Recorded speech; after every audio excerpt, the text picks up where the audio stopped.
Hello there and good evening. Welcome to the Jimbo Hannon Show from Westwood One Radio. We are at 1-866-50-JIMBO, 1-866-505-4626 online. Find us at jimbotalk.net. Follow me on Twitter at Jimbo Talks.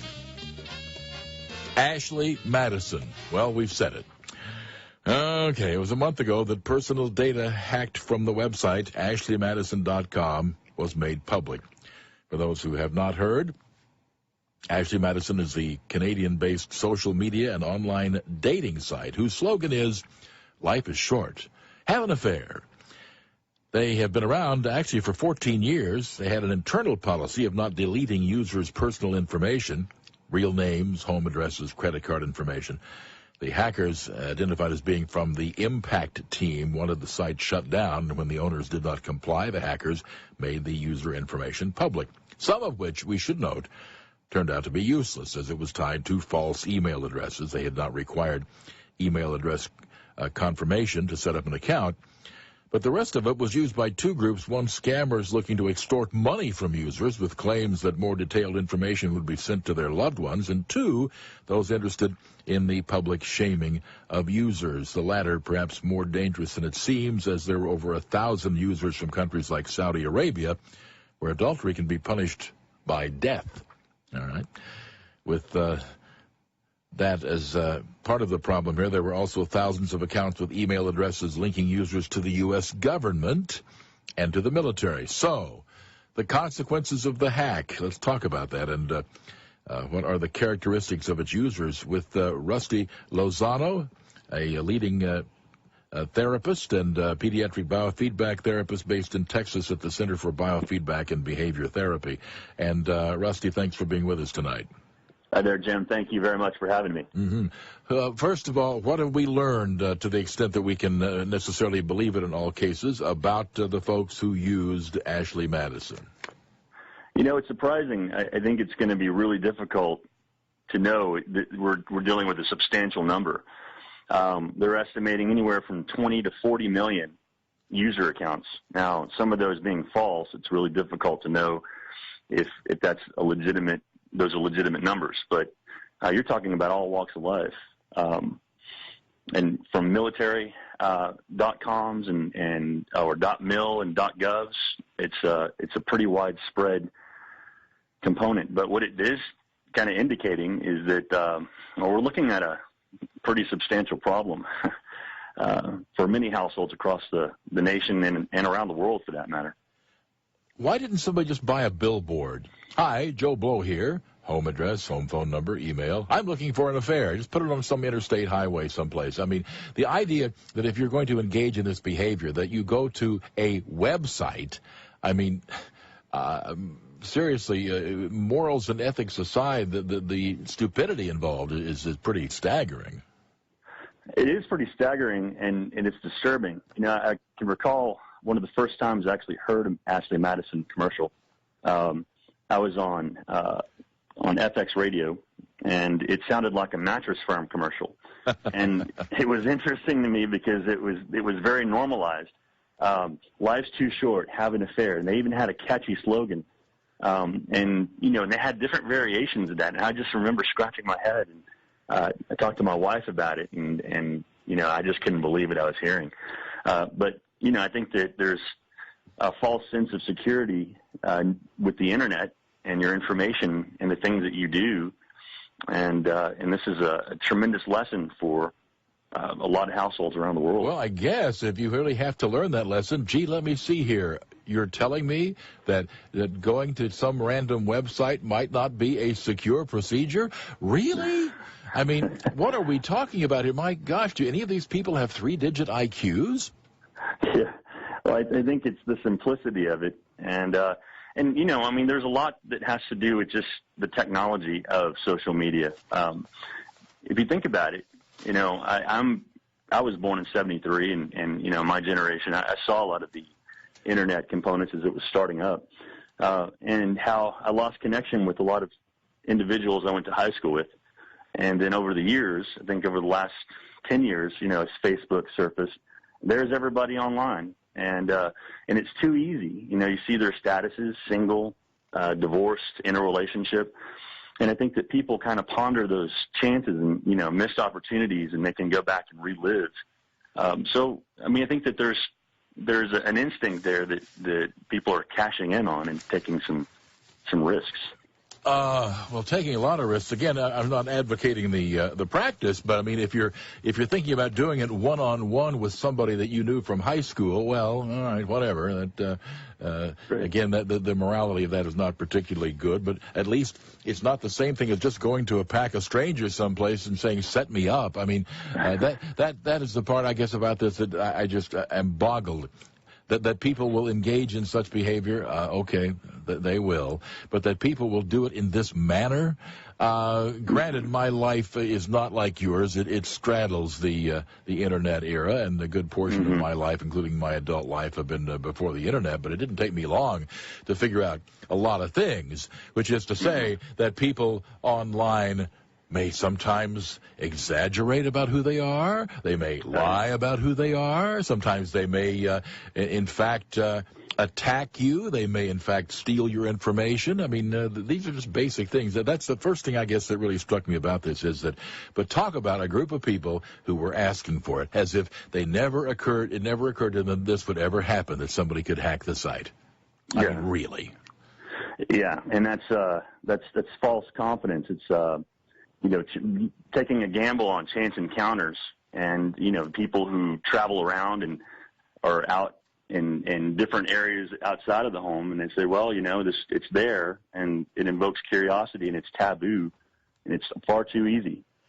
Well, I mean, I guess we could all go out and play in traffic too, but I just wouldn't recommend it. We'll take a quick break. We're going to come back and we'll talk some more about the other consequences besides just the stupidity of the whole notion of using such a website. AshleyMadison.com. 1-866-50-JIMBO is our number. 1-866-505-4626. Of course, if you have actually used this, we would be delighted in hearing what it is you have to say. I will acknowledge flat out, yes, we're aware of the fact that if we get a call from Perry in Pensacola, that it could very well be Andy in Ashtabula. We understand that, so whatever. But the whole notion of this website in and of itself, I'm pretty much like our guest, Rusty Lozano. The first time I heard about this, I thought, this is working? Really? We'll be back in just a moment. Welcome back to the Jimbo Hannon Show at 1-866-50-JIMBO. 1-866-505-4626. Ashley Madison. Interesting. Although I had heard about this, I just sort of dismissed it as something that couldn't possibly go anywhere. I guess it has been reasonably successful up until that hacking, when this sort of thing kicked in. The whole mentality of this, we're talking with therapist Rusty Lozano. And I'm wondering your take. Are we in an era of particular problems as regards infidelity, or is this just a digital manifestation of something that was always there? In your opinion? It's a little bit of both. We're seeing younger generations, the newer households getting married, and looking at the statistics that said that 50% of married couples will get divorced at some point in their life. I think that it can be a little bit of both, but the manifestation certainly seems a lot more amplified with the use of electronics and the fact that this is such a large database at one particular meeting site. And I think it drew people who are curious about it. I think it's drawn people who are, have done this over a period of time, and maybe this is the way that they live a lifestyle. I think that it might be an opportunity for the opportunist who look for easy prey. I think there's a culmination of things. It's drawn in all walks of life, from celebrities to high-standing officials in government and corporations. I think it was really hard to really we underestimated what the impact was going to be. 1-866-50-JIMBO. We have a call from Doug in La Crosse, Wisconsin. Good evening, Doug. Hi, Doug. Well, or not. All right, well, let's see if we get Doug on in a second. In the meantime, while Doug ponders saying anything on the air, let's talk to Dan in Auburn, New York. Hello. Hi, how you doing? Fine, thank you. This is all about prostitution, correct? Well, not technically. No, prostitution is the sale of sex for money. We're talking about people who engage in voluntary consensual behavior, but they're doing so in violation of wedding vows. Okay. Prostitution's been going on for years. Yes, it has. That's not technically what we're talking about, but it has. I mean, there's a whole bunch of Ashley Madisons all through Nevada. I don't know. But those are not Ashley Madisons. Again, if I'm not making myself clear here, prostitution is the sale of sex for money, and affairs are, granted, a related but a different activity. Yeah, but at the same time, though, Dan, it could provide an access for prostitutes to disclose, to put themselves out there. If you think about the let's say we talk about Nevada and how prostitution is legal, some of the higher end prostitutes that perhaps have, fancy websites and they're lookers and they are attractive. And then you have others who perhaps are down on their luck and they're trying to get into the field. And you see the same kind of component on Craigslist, right, where they put their advertisements out there, and it may be an opportunity for them. And is it a solicited manifestation? Is it a solicited kind of meeting? Probably not, but at some point it probably could. So it has the potential for both. But the site is majority it's individuals who were looking to have an extra effect on the side outside of marriage. Yeah. And mm-hmm. Go ahead. Yeah, I'm just going to say thank you for your call, and let's try Doug one more time in La Crosse, Wisconsin. Hello, Doug. Hey, Jimbo, how you doing tonight? Fine, thank you. Okay, yeah, I was just going to say I've talked to a few friends of mine that live over in Wayzata, Minnesota. It was nailed as one of the hot spots in the Twin Cities where people were doing it, and I asked them what was going on. And they said both the husband and the wife were doing it.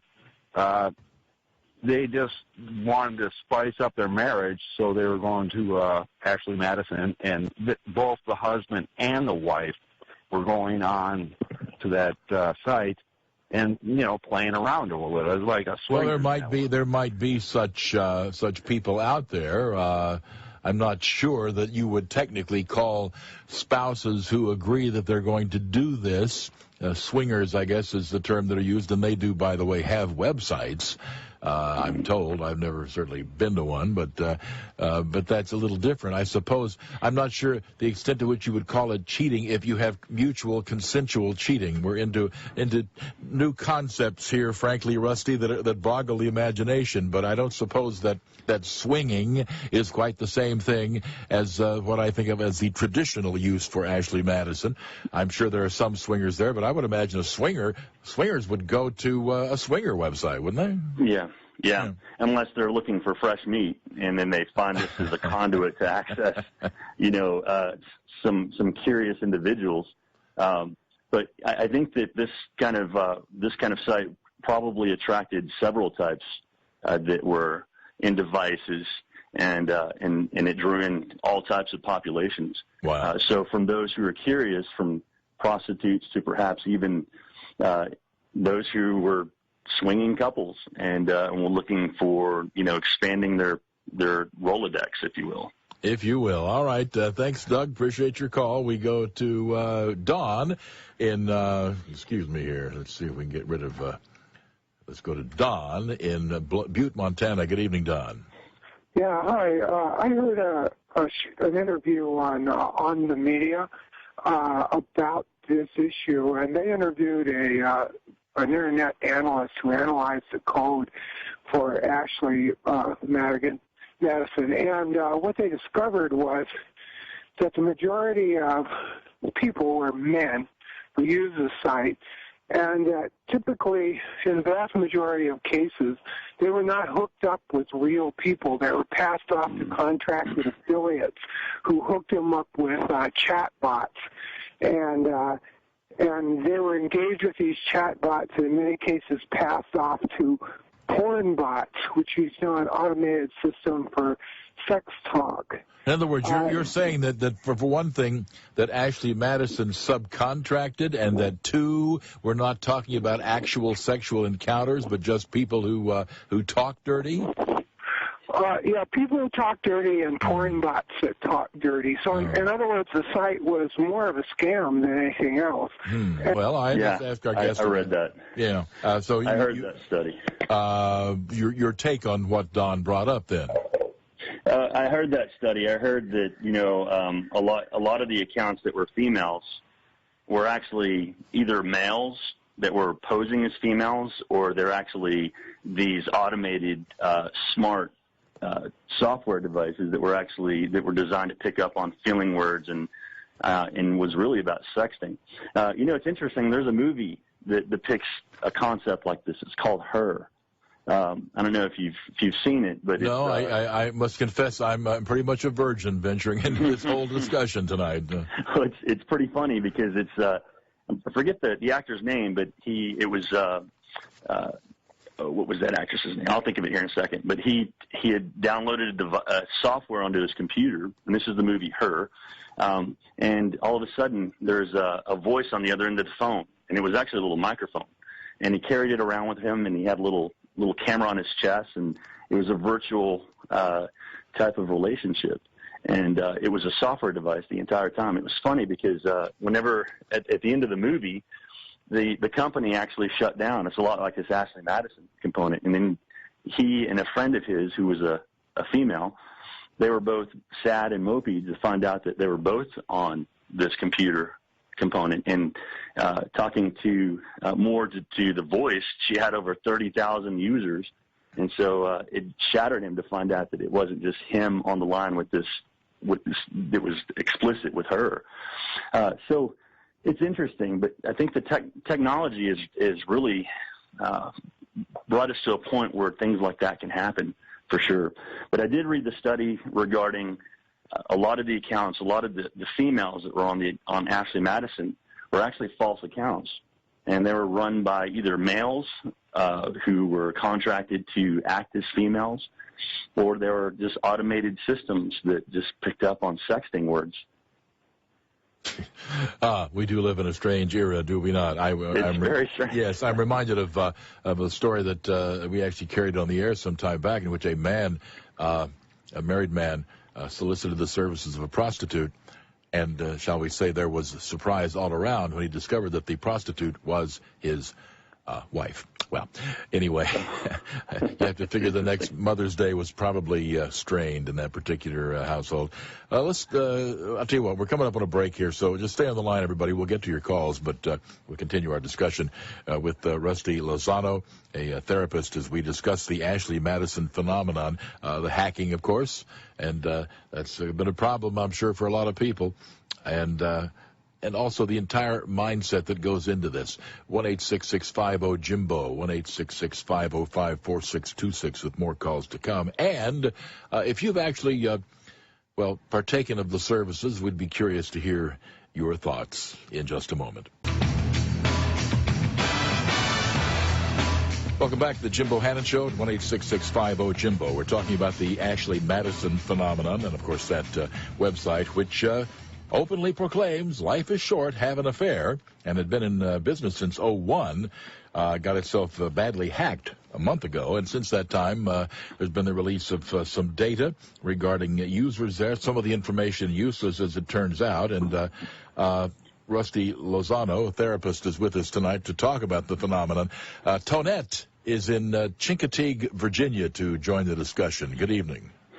Yes, no disrespect to anybody, but more to the therapist. But I think that website actually helped save marriages. Really? In what way? Because, I noticed most of your callers are men, and there was no exchange of funds between people on the website. But if a woman is in a marriage and, she doesn't feel loved by her husband, or it's not working for whatever reason. Have you ever heard of divorce? Well, of course, but maybe you don't want to get divorced. I mean, maybe you still love your husband. Well, if you still love your husband, but it's not working out, I think at this point probably that person has to make up their mind. Is it worth it or is it not? No, sometimes it's not worth it because... Well, then one or the other. But again, I mean, if the marriage is worth saving, it's worth actually saving. And if it's not worth saving, it should be terminated. It's a little difficult for me to come up with a rationale whereby this is the appropriate path. It's one or the other, but not this one. I totally disagree with you. Based on what? On what? In other words, till death do us part, or my fingers were crossed, so that doesn't really count? No, if you'll let me finish my thought, maybe I can express it. Well, give it a try. To this point, you've not succeeded. Go ahead. If you step out, the whole website was about people having affairs. Yeah. It was more men than women. Well, I wouldn't know if it's more men than women, honestly. And in terms of the callers on this program, that's just pretty much the nature of talk radio. But I mean, I don't know. First of all, why it would even matter whether it's more men than women, either on the website or calling into this program. I'm not sure what that has to do with the validity of the concept. I want to give you a woman's perspective. Well, you're this particular woman's perspective, not everybody's, I can assure you. Oh, I'm sure. No. But if you step out on your guy and you realize the grass isn't greener on the other side, I think that website actually helped marriage. Really? What about, let's say the grass is really greener, that you find a real stud, then what, Tonette? Stud? Stud, S-T-U-D, stud. Let's say that it turns out the grass is not only green, it's lush on the other side. Does that help the marriage? You need to define stud. Well, okay, stud, hot sex, really good in bed. I mean, good heavens. I don't want to hold your hand on this, Tonette. If you find out that the grass is really greener on the other side and the person with whom you're cheating is a lot better in the sack than your husband, at that point, Tonette, does that help the marriage? That is not what we're talking about. Well, that's what I'm talking about. You said if you, in fact, find that the grass is not greener, it would help the marriage. Well, I just wanted to see how far we could carry that. Frankly, it was not totally a waste of time because it does show the extent to which some people will rationalize, I guess, Rusty. Well, I mean, it sounds like, from this perspective, you're citing on the era of more desperation, in trying to keep a marriage together, that perhaps if your husband or your wife is really unhappy, that, they're exploring what's on the other side. Is there somebody better out there? And then having confirmation that no, there's not, and so then you go back to your marriage. That seems to be the theory. Exactly. That's what you're saying. Pretty much. That was what she was saying, yes. And I guess the comparable idea would be, well, let's see, I went out and played in traffic, and I broke my pelvis. I guess maybe we could learn that it's not good to play in traffic. I'm not sure that it would necessarily take going out to play in traffic to learn that, but be that as it may. But I think that out of desperation, I think what you're trying to say is it a way to test the waters to see if this marriage is really what you want?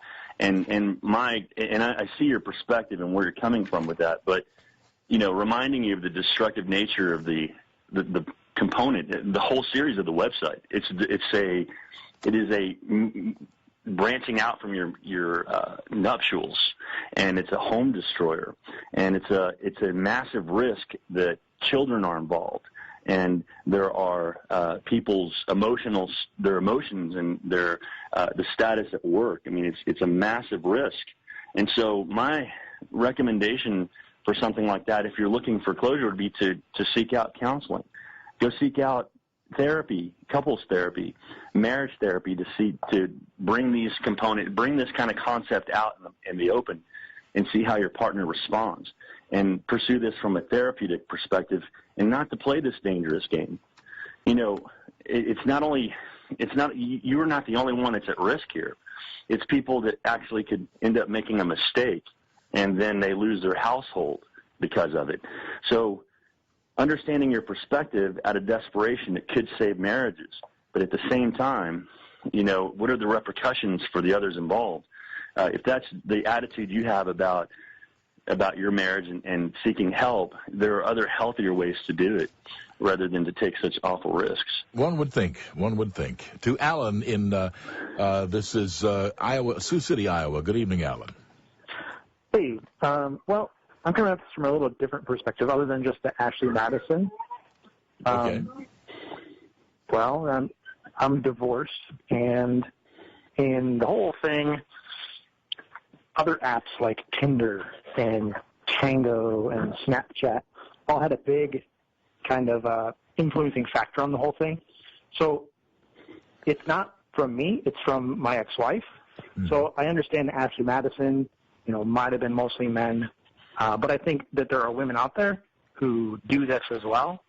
Oh, sure there are. I'm not aware of any breakdown on just who all has used Ashley Madison, but it's for spouses.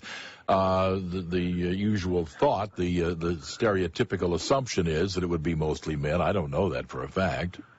Yeah, and to think that, and because you being divorced, I mean, if you're not married, I don't think going to this website is cheating. It's just kind of risky sex. Mm-hmm. And to some degree, I think it had to have been working because they're in business for so long. I mean, there had to have been some successful. Yeah, 14 years, I mean. That's a long run. That's a long run, yeah. Alan? Oh, yeah, I mean, honestly, I had just heard about it during my whole divorce. I'm like, what the heck is this, Because I was used to her walking around on her phone, and I mean, I could go on for days about the things that she did that I found out about later on. You're saying, let me get this straight, you're saying your wife used such websites? Is that what I'm hearing? She used apps on her phone, Craigslist. She used an app called Tinder, Snapchat, Tango. What are these? Are these all cheating websites or what? I must confess, I'm not familiar with any of those. I think they're more social networking apps for people who are looking to date, but obviously anybody can use them for whatever they choose. Well, yeah. And in this case, that's what she chose. Yeah. Well, I know Craigslist has that whole section on personals, and you can find an array of different things on a website like that. Yeah. But it's a device. It's very divisive for people who want to get crafty with access to social media, especially with populations that aren't their own, and they can carry on with this complete anonymity, being anonymous. And so, yeah, I think that it can be used in all kinds of ways. Yeah. All right. 1-866-50-JIMBO is our number, 1-866-505-4626. We'll continue our look at the Ashley Madison website and the hacking, and even without the hacking. Let's assume that it was never hacked. Was this ever a good idea? Ever? Back in a moment. Welcome back to the Jim Bohannon Show at 1-866-50-JIMBO. And by the way, we did look it up, Rusty Lozano, and the movie Her, which came out 2 years ago, was directed by Spike Jonze and starred Joaquin Phoenix and Scarlett Johansson. That's it. There you go. That's the name. Yeah. There you go. And very interesting concept. Very similar to the topic at hand. What exactly was the topic? Well, we're talking about Ashley Madison and the hack and the whole component of Ashley Madison and what it means. And yeah, but having not seen the movie, I'm not sure what it was about. Oh, well, it was about lonely people, and they bought this software program, and all of a sudden they had a companion, and it showed how people started to check out of a normal lifestyle and seek out more instant online gratification, even to the point where Joaquin Phoenix, had a sexual encounter with Scarlett Johansson in that movie. And so that's how it starts. I think that it starts electronically and it moves into a real world scenario. And it's the lure that Ashley Madison used, the allure of not being anonymous and it being confidential, and it's a secret. And they cashed in on it. And a lot of their commercials were very catchy, and it prompted so. It's very secret, very anonymous. Mm-hmm. It's life short. Take chances. So it's a very interesting concept. Apparently, one report indicated there were 1,200 Saudi Arabians' addresses in the leaked database. And, of course, as we noted, in Saudi Arabia, adultery can be punished with death. Have you heard any reports? I have not, of anyone actually, shall we say, facing capital punishment for being exposed as on the Ashley Madison website? I haven't heard of anybody having being exposed and being pursued that way. But I have heard of some reports of people committing suicide as a result of being discovered and their name being released. One such famous account was here in the United States with a pastor who had committed suicide for his name being leaked on Ashley Madison, and I think it shocked a lot of the readers, and it was in the Washington Post. Made it into major headlines as a forerunner of the effect of Ashley Madison. This is scary repercussions, real life scenarios. What kind of things are we going to be seeing like this in the future, I wonder? You stop and think of the technological capabilities, and I must confess that as I entered the Internet age, this particular manifestation never occurred to me, but I'm wondering sometimes what is next. Are we going to reach the point where we can find our perfect cheating partner through DNA evidence, or are we going to find some kind of Vulcan mind meld where our perfect paramour can be found? I mean, technology sometimes is a little scary.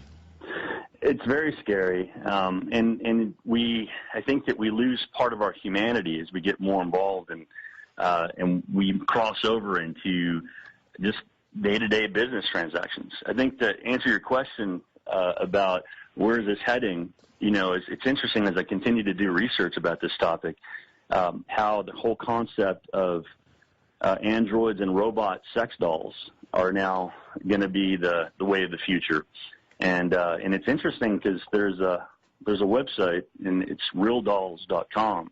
Realdolls.com.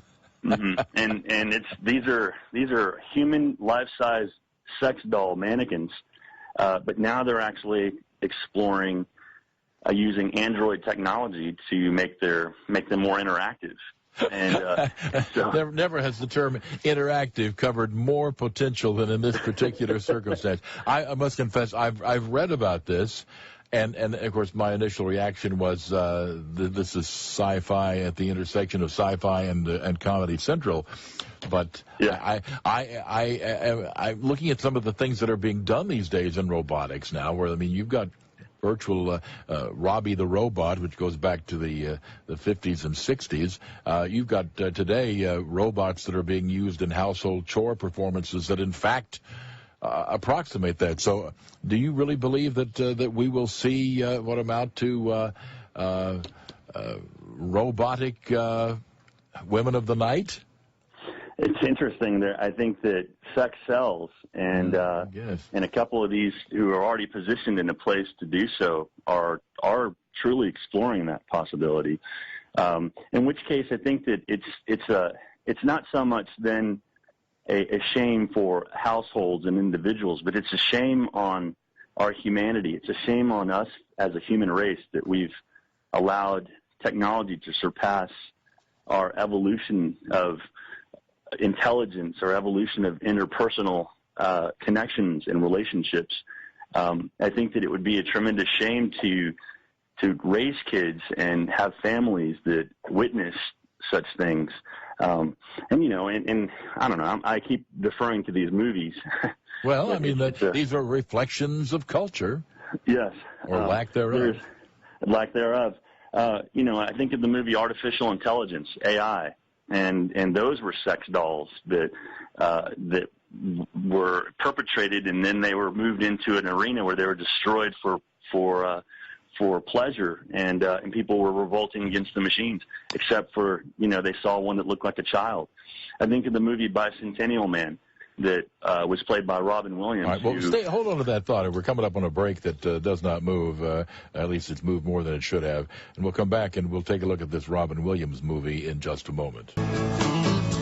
Oh, yeah. Yes. Not tonight, dear. I need to be rebooted. I guess we're coming to that point. 1-866-50-JIMBO. And Rusty Lozano, therapist, and a man here with us tonight talking about the entire Ashley Madison phenomenon. You had mentioned a movie involving Robin Williams. What was that about? It was a movie, Bicentennial Man. It started out as a droid that was supposed to be a household appliance. And, going around and cleaning up and taking commands, but then he has a short circuit and he has human emotion. And so the entire movie focuses on how he strives to become human. It's like kind of the opposite of what we're doing in our own life here as technology increases and moves us into the era of online life. But he strives to become human. And so he gets back to the simple, basic things. And I think that we're advancing so fast that it's the opposite effect. Things are done much more quickly. Gratification and delayed gratification those things are in question now. And the immediacy and the secrecy of taking risks and feeling like, well, no one's going to know. It's very disturbing. But in this movie, it's interesting because it grounds you to the whole effect of how we see this Robin Williams character slowly start to evolve into a human and becoming more human-esque and seeking more emotion and seeking more connections with human beings, rather than just being used as objects or being seen as objects. And so it's a very interesting concept. Well, it is, certainly, especially in the context in which you placed it of the real-life humanity going in the other direction, trying to become as least human as they can possibly be. Well, suffice it to say, the Ashley Madison phenomenon is a symbol of our time, and I suspect we'll be doing other stories like this in the future. Again, our guest is Rusty Lozano, who is a pediatric biofeedback therapist based in Texas, and we've been looking at ashleymadison.com. Hacked, and it's a problem. This is Westwood One.